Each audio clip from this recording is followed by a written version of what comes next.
Okay. Okay. Uh-huh. Is this thing on? Well, down, Joe. It's No Home TV here, back with another boxing video. Whoa. That's really the only word that I have, man. I am fucking speechless. I think the whole world is, man. And, you know, for real, even the people that thought that Bud was going to win, I don't think anyone could have predicted that Bud was going to win in this dominating fashion.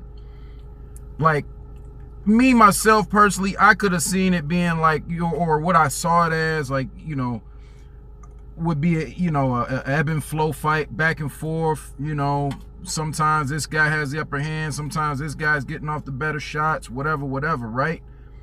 But man, that is absolutely, positively not what happened. I was losing my voice, man. I did I wanted to do a video last night right after the fight, man, but I still had company over. I ordered the fight. Yeah, by the way, me being No Home TV, this is actually my home. You can see the address number, but you'll never know where the fuck I actually live. Not like you would want to. Yeah. But anyway, wow, man, what a fucking man. What a performance by Terrence Bud Crawford, now two-time undisputed champion.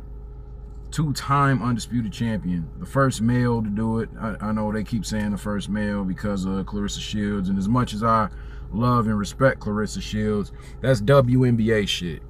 You know, this is history, man. Like, you got to give Terrence Crawford his props without attaching other people onto it. Man, Errol, he just didn't, man, he just didn't seem himself. I don't know if it was the layoff or what, man. Because, you know, Crawford just fought in December, but Spence ain't fight since April of last year when he fought Ugas. I mean, even still, I think that was like the beginning of the damn month. But damn, man, I'm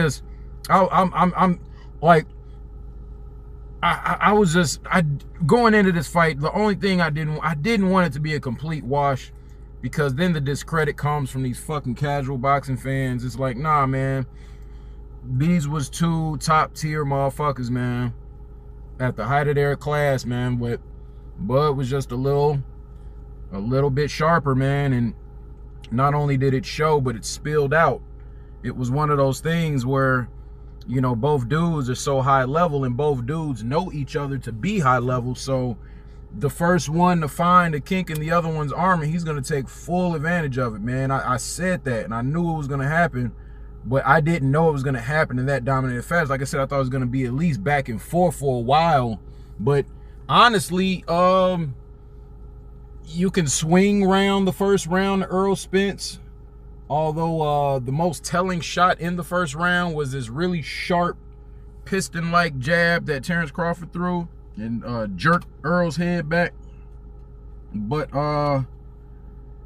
you know, from that point on, man, from round 2 all the way to 9, you know, the stoppage round, it's all Terrence Crawford, man. 3 knockdowns in the fight, and then the 4th was just the stoppage, man. You know what I'm saying? It wasn't a knockdown, you know, but it was, you know, when, you know, he had Errol in peril.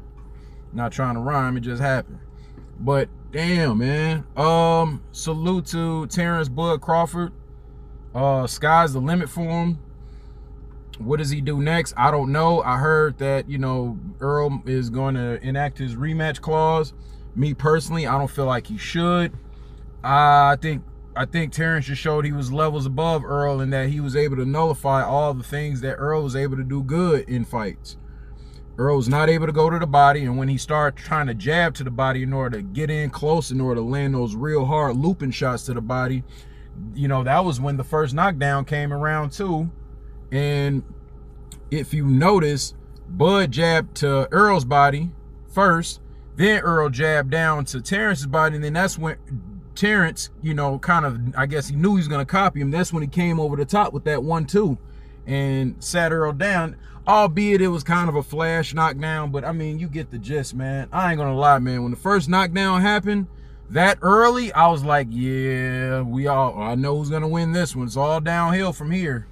You know, that's how it is, man. The first one to break is gonna be the first one to break. Man, I guess it was a fish fry instead of a crawfish boil. Well, you know, salute to, you know, Bud Crawford and his team. They were right. They told the world. Errol's got to go back to the drawing board, in my opinion. I don't think he should do a rematch. I think he probably could beat anybody else at 147, or he would make, you know, some pretty decent noise at 154. But I mean, even after a loss like that, you gotta question, you know, where his mind is, or, you know, where his heart, his spirit is, you know, because everybody, you know, that was one of the things. Like, even when Errol stood back up from his first knockdown, I could tell he was embarrassed, and that's what made him tentative throughout the rest of the fight. You know, he knows, he knew, they both knew the world is watching. Everybody's watching, everybody's talking about it. They're going on all these podcasts, all these TV shows. It's on ESPN every day. And you know the world's watching. It's a huge crowd. They're raucous. Everybody's going crazy. Everybody's purchasing it on pay-per-view. But damn, man, salute to Bud Crawford, man. Errol, hold your head up, bruh.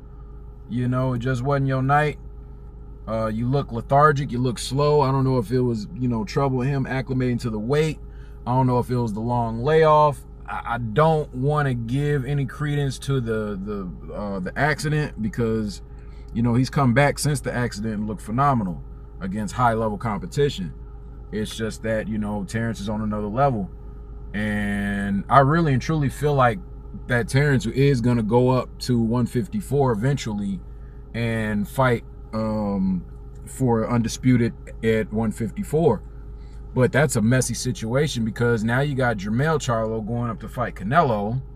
Who knows what the outcome of that's going to be, or what that's going to cause. You got Tim Tszyu waiting in the win. You know, maybe Bud goes up and fights Tim Tszyu. I don't know. But in my opinion, I would like to see Errol move up to 154, and I want to see Bud stay at 147 and defend those titles at least 2 to 3 good times, and then move up to 54. You know, I don't think that he's got a problem, you know, acclimating to the weight. Or obviously he hasn't. You know, it's all knockout, 100% knockout ratio at welterweight.